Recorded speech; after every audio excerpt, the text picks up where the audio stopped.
No.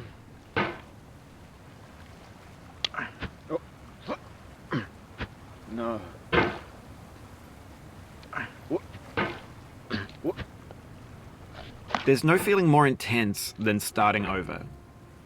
If you deleted your homework the day before it was due, as I have, or if you left your wallet at home and you have to go back after spending an hour in the commute. If you won some money at the casino and then put all your winnings on red but it came up black. If you got your best shirt dry cleaned before a wedding and then immediately dropped food on it. If you won an argument with a friend and then later discovered that they just returned to their original view. Starting over is harder than starting up. If you're not ready for that, like if you've already had a bad day, then what you're about to go through might be too much. Feel free to go away and come back. I'll be here. Alright, thanks for coming with me on this trip. I'll understand if you have to take a break at any point.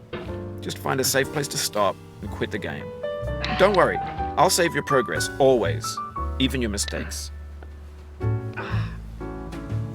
This game is a homage to a free game that came out in 2002, titled Sexy Hiking.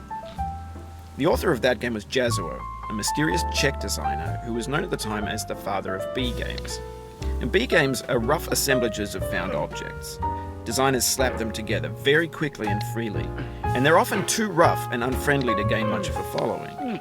They're built more for the joy of building them than as polished products. In a certain way, Sexy Hiking is the perfect embodiment of a B game. It's built almost entirely out of found and recycled parts, and it's one of the most unusual and unfriendly games of its time.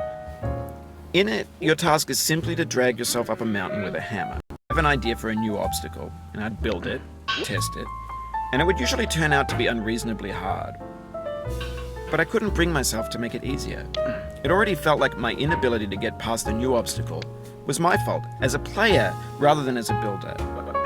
Imaginary mountains build themselves from our efforts to climb them, and it's our repeated attempts to reach the summit that turns those mountains into something real. When you're building a video game world, you're building with ideas, and that can be like working with quickset cement. You mold your ideas into a certain shape that can be played with, and in the process of playing with them, they begin to harden and set until they're immutable, like rock. And at that point, you can't change the world, not without breaking it into pieces and starting fresh with new ideas. For years now, people have been predicting that games would soon be made out of prefabricated objects, bought in a store and assembled into a world. And for the most part, that hasn't happened, because the objects in the stores are trash. I don't mean they look bad or that they're badly made, although a lot of them are. I mean they're trash in the way that food becomes trash as soon as you put it in the sink. Things are made to be consumed and used in a certain context, and once the moment is gone, they transform into garbage. In the context of technology, those moments pass by in seconds.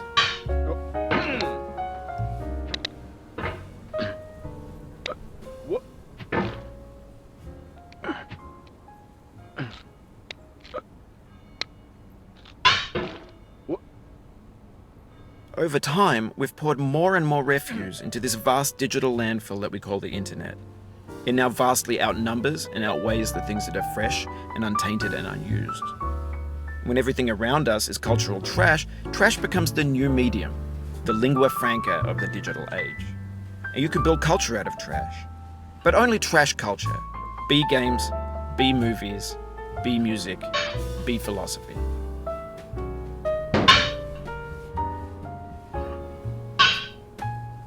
Maybe this is what digital culture is. A monstrous mountain of trash, the ash heap of creativity's fountain. A landfill with everything we ever thought of in it. Grand, infinite, and unsorted.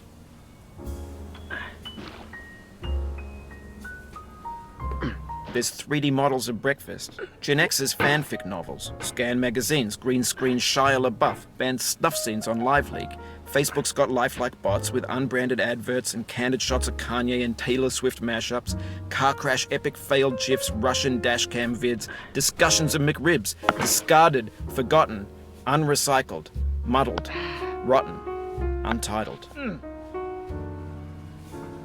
Everything's fresh for about 6 seconds, until some newer thing beckons, and we hit refresh. And there's years of persevering disappearing into the pile, out of style, out of sight.